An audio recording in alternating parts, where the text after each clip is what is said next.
Idiotricium. Hi friends. I wonder if I'm the only one who feels like the world's gone completely mad.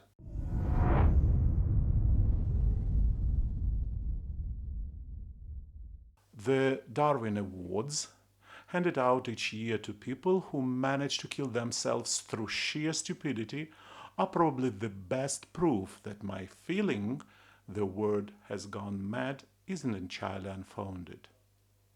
August 23rd, 1997, the Netherlands. A company decided to treat its employees. A one-day trip at the company's expense. Bus, sunshine, good vibes. The perfect corporate getaway. The loudest colleagues immediately discovered the roof hatch and stuck their heads out of like puppies discovering the wind for the very first time. The driver asked them several times, guys, road, speed, 1 head per person, cut that circus. But as always, common sense was out of fashion. And then the inevitable happened. Two of the merriest employees were leaned out singing songs when the bus drove onto a viaduct. The followed was a kind of crunch dentists call unpleasant crunch. Their heads didn't quite come off, miracle. But both men collapsed back into the bus with shattered skulls and broken neck. The party is over. When asked about safety, the driver philosophically replied, when I drive kids, I always lock that damn hatch because kids don't listen, but adults should be smarter, in theory. Yes, in theory. In practice, the adults proved once again that the Darwin Awards are less of a joke and more of a job posting. So, there is a big question. Do we need specific rules about roof hatches? Or maybe just a sign that says stick out your head out of only in the total absence of viaducts and common sense? And the stats don't lie. Between 1997 and 2008, around 300 people died every year and 1,400 were injured, all thanks to roof hatches. That many people found the window of opportunity and literally lost their heads through it.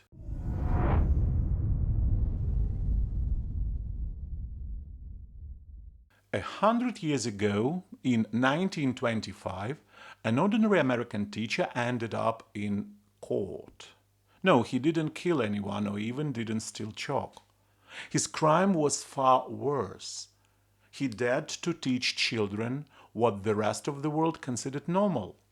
Charles Darwin's theory of evolution. All because the state of Tennessee had passed a law banning any ideas other than one single version. Man was created by God, as told in the Bible, written in black and white. If you teach anything else, hello court and trial. The first victim was 24-year-old John Scopes. Whether he broke the law on purpose or simply thought that explaining natural selection and monkey to kids was more important than pleasing the authorities doesn't matter anymore. The fact is, Scopes kept teaching what he considered science, not fairy tales. And then it exploded. The trial was dubbed the monkey trial. Newspapers devoured every detail. The prosecution insisted that Darwinism was destroying Christianity, while the defense argued indignantly, if this goes on, any teacher can be made into a criminal. America split. Progressive cities supported Scopes, while small townsfolk predictably cheered for the prosecution. And guess which group was larger? Of course, those who thought that great-grandmother was a monkey sounded more offensive than common sense. The verdict? Guilty. fine $100. At that time, a noticeable amount, but hardly ruinous. No, hardly ruinous. Yet the symbolism mattered more than the money. Science was put against the wall. Still, there is a silver lining. The scandal was so loud that most other states where similar laws were being considered backed off. As a result, little Americans kept the chance to decide for themselves which origin story they preferred. And Adam was created, or once we all lived in the trees.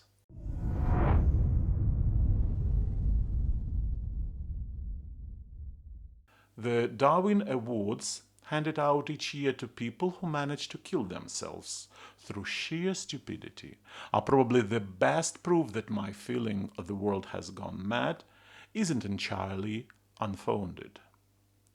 August 19, 2007, Serbia. Alcohol and common sense go together around, as well as cats and vacuum cleaners. And people mixing with carnivore animals, that's another story entirely. Put it all together, and the result is obvious. Darwin applauds on his feet.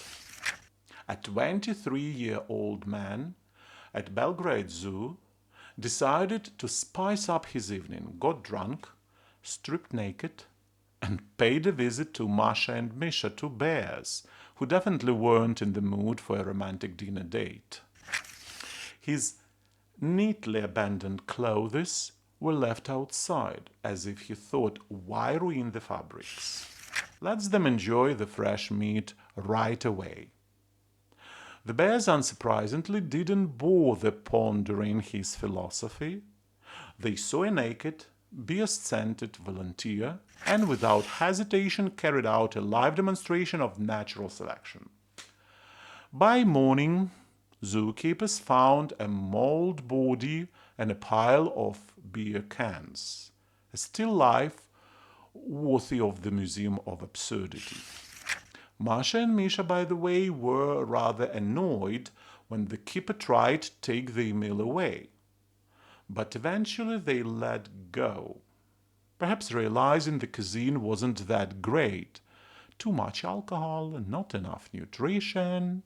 The zoo director summed it up perfectly. Only an idiot jumps into a bear enclosure. Hard to argue with that.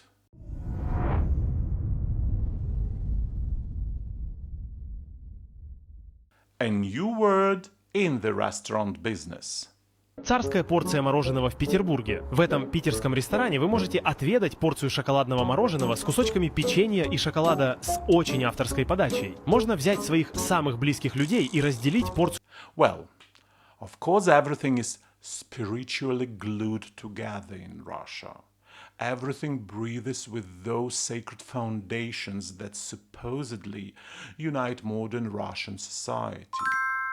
The restaurateurs managed to tie together historical epochs and return to the simple truth that Russia did not begin in 1917 or even in 1991, that Russia has a single, continuous, thousand-year history upon which Russians draw their inner strength and meaning of national development. One can continue with head held high, to quote the unforgettable Pina, Putin's nickname. In our diversity, there has always been and still is our beauty and our strength. The initiative by the restaurateurs perfectly illustrates everything that is fed to the Russian people not only in cafe shops and restaurants, but also in the State Duma, in federal television channels, during church sermons, in talks about the important, in schools, and on live Q&A sessions with Grandpa Pooh. I sincerely apologize to those of my viewers who whose normal human bodies responded to this video with a suppressed gag reflex, an entirely natural reaction. But the problem is that for many representatives of the greatest country in the world, everything shown in this video seems absolutely normal. Moreover, for them, those who believe that what is shown is the video of abnormal are simply demonstrating Russophobic views. And such people need to be re-educated, preferably with the help of bombing their cities. Declared a threat to the Russian word and liberated from their Russophobia.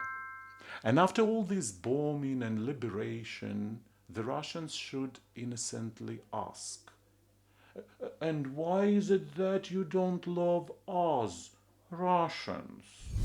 I'm really curious to hear your thoughts, my friends. Share them down in the comments. I'll be reading them all.